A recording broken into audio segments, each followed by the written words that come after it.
We will make truth great again. Precisely today, when Netanyahu is leading the campaign for our existence here, it is important to go back and see what he wrote about the situation in Gaza in his book, A Place Under the Sun, Hebrew version, 1995, on page 347. Immediately after the IDF evacuated Gaza and handed over to PLO, escalated the terrorist attacks from this territory, where the headquarters of Hamas and Islamic Jihad were fortified and organized.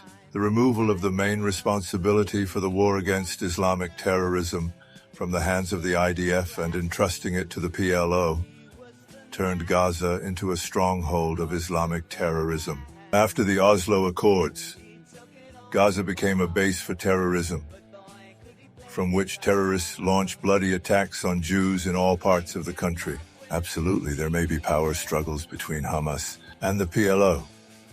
But as far as their ultimate goal is concerned, there is no difference between the two movements. They are two arms of one movement whose goal is the elimination of the Jewish state, the necessary condition for repelling the threat of terrorism from Gaza, as well as from other places in the country.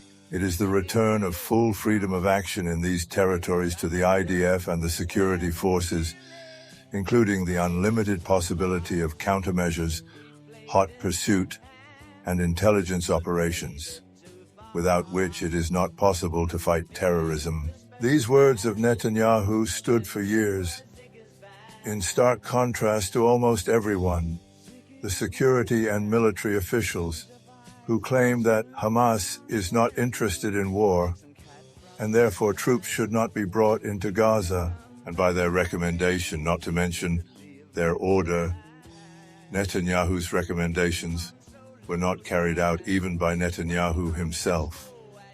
Sad.